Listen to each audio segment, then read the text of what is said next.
അതെ, എന്തെങ്കിലും ഒരു ഐഡിയ ഉണ്ടെങ്കിൽ ഒന്ന് പറ. നാളെ വിഷുവായിട്ട് ഭാര്യ വീട്ടിലൊക്കെ ഉള്ളതിന്റെ പോക്ക് ഒഴിവാക്കണം, അത്രയല്ലേ ഉള്ളൂ. അവിടെ അവളുടെ അനിയനും അനിയത്തിമാരും പിന്നെ പിള്ളേരും എല്ലാരും കൂടി ചേർന്നിട്ടൊരു 10-25 പേരുണ്ട്. അപ്പൊ 100 രൂപ വെച്ച് വിഷുക്കൈ നീട്ടം കൊടുത്താലും 2500 രൂപ ചെലവാ. ഇപ്പൊ ചെലവാക്കാനാണെങ്കിൽ എന്റെ കയ്യിൽ വേണ്ടേ? ഞാൻ ആകപ്പാടെ ടൈറ്റാ. ഇത് എവിടെ നിന്ന് എടുത്തിട്ട് കൊടുക്കാനാ? തൽക്കാലം ഞാൻ ചെയ്യുന്ന ഒരു ട്രിക്ക് പറഞ്ഞു തരാം. രാവിലെ മുതൽ വയറിന് സുഖമില്ലെന്ന് പറയണം. ഇടയ്ക്കിടയ്ക്ക് 5-6 പ്രാവശ്യം ടോയ്ലറ്റിൽ പോയി കുത്തിയിരിക്കണം. അപ്പൊ വൈഫ് തന്നെ പറയും വേറെ ദിവസം പോവാന്ന്. ടോയ്ലറ്റിൽ കുത്തിയിരുന്ന വെറുതെ ബോറടിക്കും. അത് വെറുതെ കുത്തിയിരുന്ന നമ്മൾ ആ സമയത്ത് മറ്റുള്ളവർക്ക് ആശ്വാസം നൽകുന്ന നല്ല കാര്യങ്ങൾ ചെയ്യണം. ടോയ്ലറ്റിലിരുന്നത് ഞാൻ ആ സമയത്താണ് മീനാക്ഷിയെ ഫോൺ വിളിക്കാറുള്ളത്. പാവം, അവളുടെ ഭർത്താവ് പട്ടാളത്തിലാണല്ലോ. അവളുടെ ഭർത്താവ് ലീവിന് വരുമ്പോ തോക്കും കൊണ്ടുവരാറുണ്ട്. ഈ വർഷം എനിക്ക് വിഷുക്കൈനിയുടെ ചെലവ് കൂടുതലാണ്. 2017 രൂപ കൊടുത്തു, 1250 കിട്ടി, 917 നഷ്ടം. ഒരു വല്യച്ഛനും 2 അമ്മാവന്മാരും ഇക്കൊല്ലം മരിച്ചായിരുന്നു. അതാ പറ്റിയത്. ഞാനിത്തോണേ ഭാര്യ വീട്ടിൽ പോയില്ല. ബുദ്ധിപരമായി അവളെയും കൂട്ടി വയ്യാതെ കിടക്കുന്ന വകയിലൊരു അമ്മാവനുണ്ട്, അവിടെ പോയി. അവിടെയാണെങ്കിലേ അമ്മാവനും അമ്മായും മാത്രമേ ഉള്ളൂ. മക്കളെല്ലാം വിദേശത്താണ്.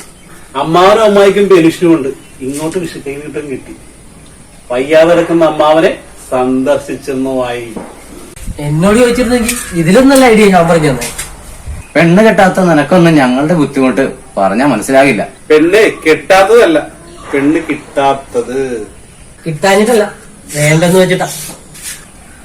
വേണ്ടെന്ന് വെച്ച ഇവന്റെ കയ്യിൽ ടിയും കൊണ്ട് മാത്രം ബ്രോക്കർ പുതിയ വീട് വെച്ചു. അതുപോട്ടെ, ഐഡിയ പറയും. അടുത്ത പ്രാവശ്യമെങ്കിലും പരീക്ഷിച്ച് നോക്കാലോ. ആദ്യം നമ്മൾ ലിസ്റ്റ് ഉണ്ടാക്കണം. കഴിഞ്ഞിട്ട് നമുക്ക് തരാനുള്ളവരെ നമുക്ക് അങ്ങോട്ട് കൊടുക്കേണ്ടവരെ. വിഷുവിന് ഒരു 2 മാസം മുമ്പ് ചെയ്തു തുടങ്ങിയ നല്ലത്. നമുക്ക് ഇങ്ങോട്ട് തരാനുള്ള കാർഡോണർക്കൊക്കെ ഡെയിലി രാവിലെ രാത്രി good morning good night message ഒക്കെ അയച്ചു ബന്ധം സ്ട്രോങ് ആക്കി നിർത്തണം. അങ്ങോട്ട് കൊടുക്കാനുള്ളവരായിട്ടുള്ള ബന്ധം ക്രമേണ കുറച്ചു കൊണ്ടുവന്നു. മെസ്സേജിന് റീപ്ലൈ കൊടുക്കാതിരിക്കുക, വിളിച്ചാൽ ഉടനെ ഫോൺ എടുക്കാതിരിക്കുക, പറ്റുമെങ്കിൽ കുറച്ചുപേരുടെ നമ്പർ തന്നെ ഡിലീറ്റ് ചെയ്തേക്കണം. നമ്പർ ഡിലീറ്റ് ചെയ്യുക എന്നൊക്കെ പറഞ്ഞാൽ അത് വലിയൊരു പിണക്കത്തിന് ഇടയാകില്ലേ? ഇല്ല, ഫോൺ മാറുകയാണെന്ന് പറയണം. പുതിയ ഫോൺ മേടിച്ചപ്പോ പഴയ നമ്പർ പോയതാണെന്ന് പറയണം. ഇല്ലെങ്കിലാ പ്രശ്നം. ഇപ്പൊ ഗൂഗിൾ പേ വഴി വിഷുക്കൈ നീട്ടം കൊടുക്കുന്ന കാല. ശരിയാ, വീട്ടിൽ നിന്നിട്ടും കൈനീട്ടം കൊടുത്ത് എന്റെ കാശ് തീർന്നു. നമ്മുടെ വാങ്ങുന്നവന്മാർക്കൊന്നും ഗൂഗിൾ പേ ചെയ്യാൻ അറിയാൻ പറ്റുന്നുണ്ട്. വരവ് വട്ടപ്പൂച്ചി.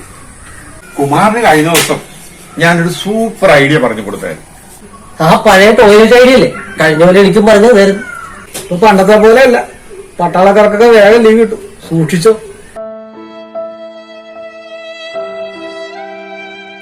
അവന്റെ മുഖത്തൊരു തെളിച്ചയില്ലല്ലോ.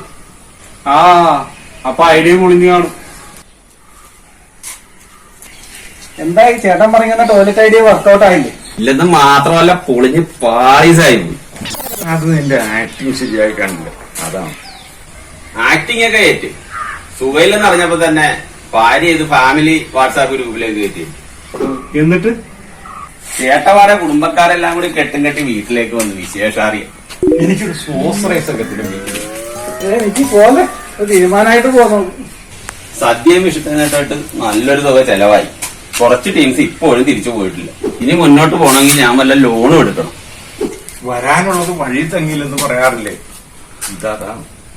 അടുത്ത തവണ നീ ഇവന്റെ ഐഡിയ ഒന്ന് പരീക്ഷിച്ചു നോക്കും.